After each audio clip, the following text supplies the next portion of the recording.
Students, in this video lecture, we will discuss about the female reproductive system, and this picture depicts the whole reproductive system of a female human being. And the primary sex organ of the human female is ovary.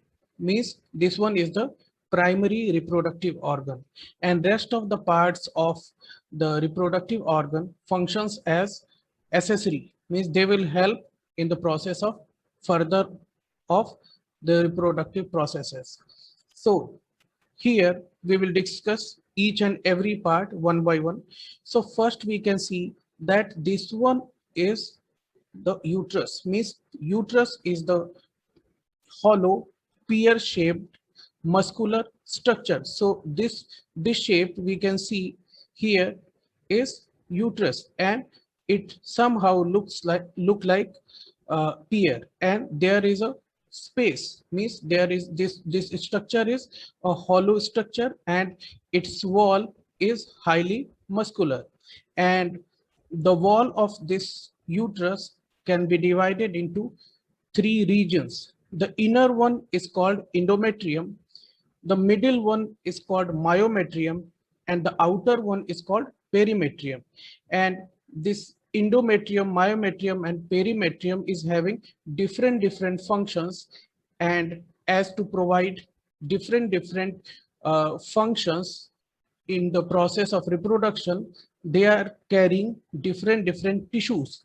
So in case of endometrium, this layer, means the wall of the inner wall of uterus is carrying glandular and secretory cells, and these glandular and secretory cells make a viscous film over the surface, and this viscous film provides nutrition as well as the protection to the ovum. And when embryo attaches, then these glandular and secretory cells helps the embryo in the attachment with this uterine wall. And when we see the cells of the myometrium, then it is composed of smooth muscles, and these smooth muscles provide flexibility to the uterus so that this organ can accommodate various size of the baby. As we know that there will be a developmental process after fertilization. Means when embryo will be formed, then the embryo will show the developmental process, and after some time there will be a fully grown baby. So it has to, means the uterus has to accommodate the various size of the baby. So there is a smooth muscle which there is a smooth muscle in myometrium which provides flexibility, and it can be relaxed and contracted, and it also helps during parturition, and it shows contraction and relaxation during parturition. Parturition is the childbirth. Means during childbirth, the smooth muscle of this uterus helps in childbirth. Now we can see that there is a pair of ovary. We can see here one ovary is here and another ovary is here. Means the both of these ovaries are situated either side of this pear-shaped uterus, and this will be the, means the both of these ovaries will be holded with this whole reproductive organ with a structure which is known as ligament. Means this ovary will be holded by ligament. Now we can see that from both the sides of this uterus there is a tubular structure. We can see here this tubular structure one side, and there also a tubular structure is there. So this tubular structure is called as fallopian tube, and this fallopian tube is around 10 to 12 centimeter long, and it varies person to person. And again, this fallopian tube can be divided into three regions: isthmus, ampulla, and infundibulum. So the tube which is directly attached with this uterus, means this hollow structure, is called isthmus, and the region, means the terminal part of this fallopian tube, is called as infundibulum, and the middle portion, means in between isthmus and infundibulum, the structure is called ampulla. And here we can say that infundibulum is having a fibrillar structure. We can see here this fibrillar structure. This fibrillar structure is called fimbriae, means this the terminal, we can say that the terminal part of the fallopian tube is called infundibulum, and this infundibulum carries a fibrillar structure whose name is fimbriae. So we can see here on both the sides, this infundibulum is carrying fimbriae, and this cambriae is the structure of this embryi is helping the uterus, or we can say the fallopian tube, to collect the ovum from the ovary. Means when ovary will release the ovum, then the ovum has to reach anyhow to the uterus through this fallopian tube.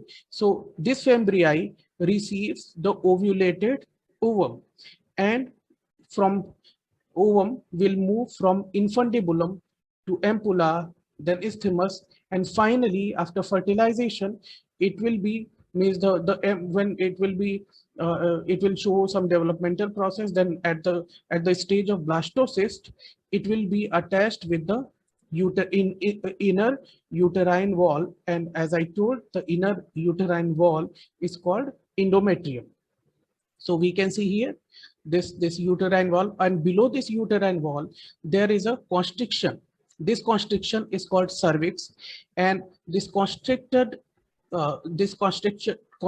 tubular structure is moving forward, and this is called a cervical canal, as it makes a tubular or canal-like structure, and below this structure there is vagina. So this is the whole structure of the female reproductive organ. So we will see some details about the ovary. So as I told, that the primary sex organ in case of human female is ovary, and it is having two important functions. First one is the production of egg or ovum, and the second main or important function is production of steroid hormones. And the hormones here are estrogen and progesterone. So we can say that the ovary is producing two hormones, estrogen and progesterone, and both of these hormones are helping in the reproductive process. Now, the ovary is having two main structures also. First one is called ovarian follicle, and another is called corpus luteum. So in the latter of the video, we will understand what is ovarian follicle and what is corpus luteum, and what is the function of both of these structures. Now as I told, that we will see some details of ovary. So as I told before, that ovary is the primary female sex organ. It secretes two hormones, estrogen and progesterone, and both of these hormones are responsible. These are not only involved in reproduction, but also they are also responsible for developing the secondary sexual character in females during puberty. So we have seen that during puberty there is certain changes in male and female. So these changes occur under the sex hormones. So in case of female, estrogen and progesterone are the main hormone which is responsible for the development of secondary sexual characteristics. And when we are talking about the size of the ovary, then the size of the ovary is 3 centimeter in diameter, and when we are talking about its weight, then it will be around 15 gram. Now we will see the internal structure of the ovary. So this figure is representing the longitudinal section of the ovary. So when we will cut the ovary longitudinally, then somehow it will look like this structure. So this figure is representing the internal structure of the ovary. So the outer layer of the human ovary is called as peritoneum, and this peritoneum is composed of mesothelium lining of the germinal epithelium, means it is composed of mesothelial cells, and below this there is a layer of single there is a single layered cuboidal cell, means all over the ovary, the whole ovary will be covered by single layer of cuboidal cells, and these cuboidal cells are producing ova, and these cuboidal cells or the layer of the this ovary is called germinal epithelium, means in another word we can say that this germinal epithelium is the mother of the egg or oocyte or ovum.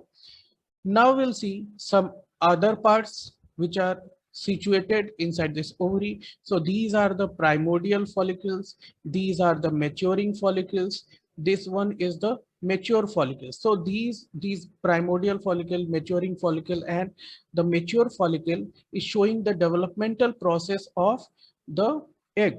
So primary follicle, maturing follicle, and this figure, this region, means this oval shape, this spherical structure is showing the mature follicle, and inside this mature follicle there is the ovum, and in this spherical structure there is a space, and this space which is present in this spherical structure is called follicular cavity or antrum, and we can see here the one layer is there over this ovum, and this the name of this layer which is present over the surface of ovum is called zona pellucida. Now we will see that this one is the this structure is showing the release of ovum, means after the whole developmental process, when the this follicle becomes mature, then it will release the ovum, and we can see that it will somehow look like this. So this ovary is releasing here the secondary oocyte, and the releasing of the secondary oocyte or egg from the ovary is called ovulation. Now we can see this matrix part is called medulla, and these are called as corpus luteum. So we will see what is the corpus luteum. So we have seen that in this follicle, means the either primordial follicle or mature follicle or maturing follicle, there is the development of ovum. Now broadly, ovary can be divided into two parts. The outer part is called cortex and the inner part is called medulla. And the outer cortex part of the ovary is thick, and now we'll see what are the structures are present in this cortex, means what are the embedded structures are there inside this within this cortex region. So within this cortex region below germinal epithelium, a condensed connective tissue is situated which is called as tunica albuginea. So tunica albuginea is also present in the ovary of human female, and it is situated in the cortex, and below the germinal epithelium it is situated, and this cortex is having a sac-like oval structure called ovarian follicle. So we have seen already what is the rough structure of the ovarian follicle. We will learn the specific structure of this ovarian follicle. So, and the connective tissue is there, which is called as stroma. So the connective tissue will be called as stroma, and the oval structure which is bearing the egg is called ovarian follicle. Now the inner portion of the ovary is called medulla, and it is made up of loose connective tissue and the elastic fibers. There is a blood supply with the blood vessels, numerous blood vessels are there with some smooth muscle fibers also. So this is all over the structure of the ovary. Thank you.